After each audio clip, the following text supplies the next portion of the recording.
What is it that men suppress? They suppress what can be known about God. And here's what it says. It's plain to them because God has shown it to them. This isn't by chance. God has made a distinct effort to reveal Himself. In other words, when man considers the human eyeball, that it couldn't work if you took any part away. And then they turn around and they say it evolved. God says, man, you are a fool. When they see a bird fly and they think, oh, that must have evolved. I was driving along yesterday and I noticed one of these great big C5s. And I was just imagining if I had Spurgeon in the car with me and we were driving along at, 65 mile an hour on the interstate, and he'd probably be terrified at such a speed and look up, and as I was seeing a helicopter over here and a C5 over there, and I was thinking what this would look like to somebody 100 years old.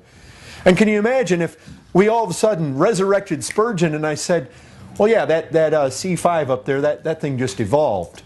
There was an explosion and it kind of wound up flying up there. But you see, that's what men do. They look at a bird flying or a human eyeball seeing the complexity of the inner cell that they have discovered. Just the workings inside the nucleus of the cell these days are so complex. They blow your mind. And look, you guys can go on YouTube and you can do a little bit of searching and find some animated versions that come right out of some of these colleges and these universities. It's mind-boggling, the RNA and the DNA and the things that go on inside the cell.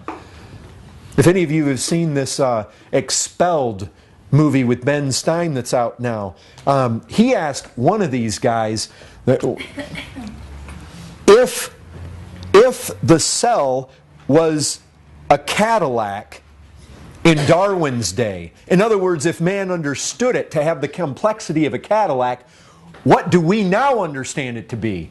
And he said a galaxy.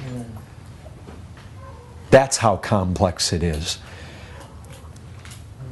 You know what man does? Look what Romans 19 says. For what can be known about God is plain to them because God has shown it to them for His invisible attributes. In other words, attributes. What's an attribute? It's a characteristic. They're invisible, but He has so designed something as to reveal those attributes. What has He designed? What has He done to show man who He is? Namely, His eternal power and divine nature have been clearly perceived ever since the creation of the world. You guys wondering how we were going to get to creation in all this? Brethren, let me tell you something. It's in the very creation that God reveals Himself. And man says,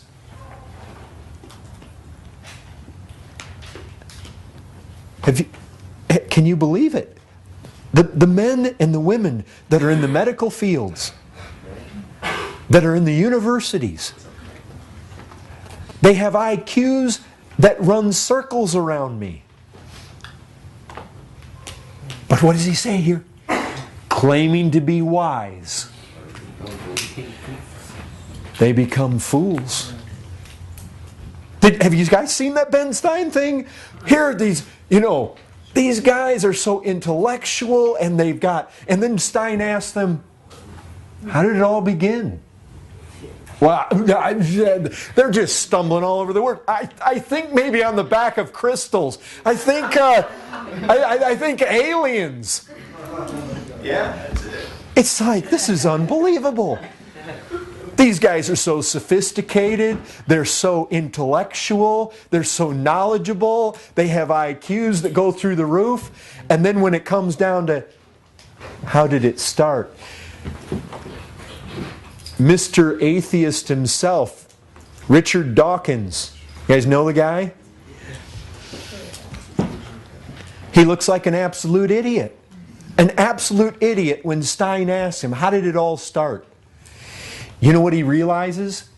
He realizes that it is so sophisticated, it had to have taken a knowledge form, some kind of superior knowledge. There had to be a designer.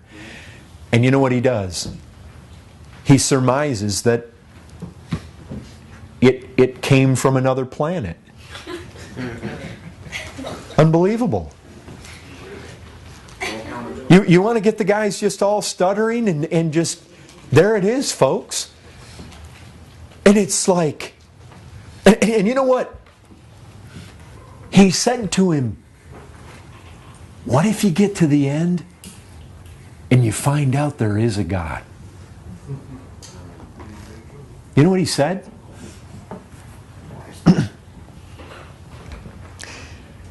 He said, I suppose I'll ask him why he made himself so hard to be seen.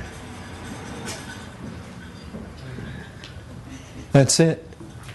In other words, I looked, and I couldn't see you. And God says, Mr. Dawkins, the proof of him is everywhere. Your problem is you've suppressed the truth. Because when believing in a creator is far more reasonable than their foolish solutions, they will not believe that there could possibly be a God. Why? Because they hate Him. They hate God with a passion. And that's what Romans 8:7 says. At enmity with God. They suppress. And here's what it says. Ever since the creation of the world and the things that have been made, so they are without excuse. You know what? God's going to look at Dawkins and say, you are without excuse. You, of all people, looked at creation and knew there must be a designer, and you came up with some silly idea about aliens. For although they knew God, they did not honor Him as God or give thanks to Him, but they became futile in their thinking, and their foolish hearts were darkened. Claiming to be wise, they became fools. Here it is. And exchanged the glory. I'll tell you this. When it says that men, all of us, have sinned and come short of the glory of God, it means right there. In everything that's been made, His divine attributes, they're perceivable, but man suppresses it. No, don't show me. I don't want to see it.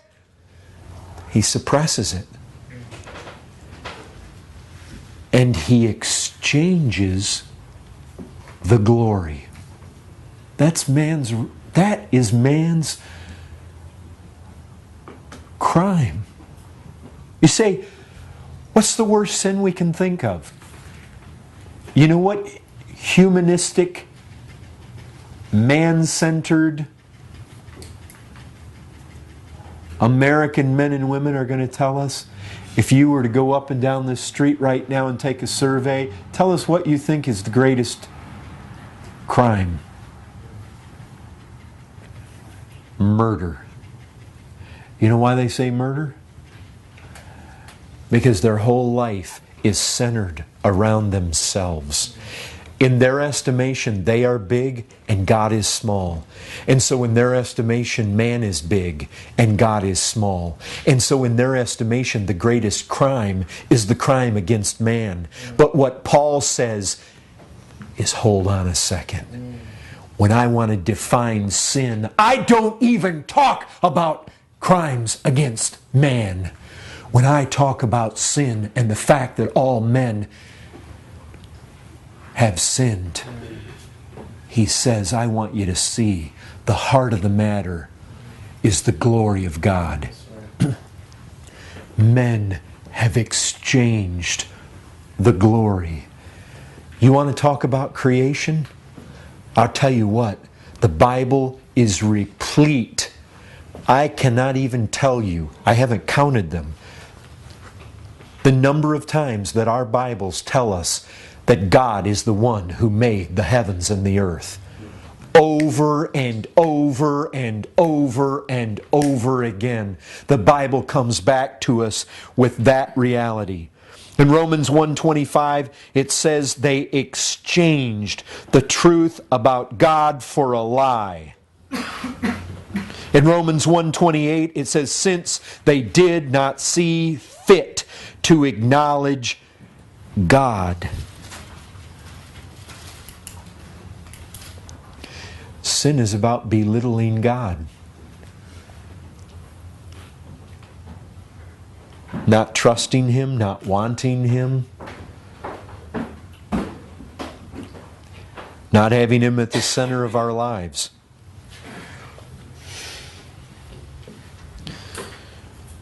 Creation figures right into the heart of this, because it's creation that shows us glory, that makes man without excuse.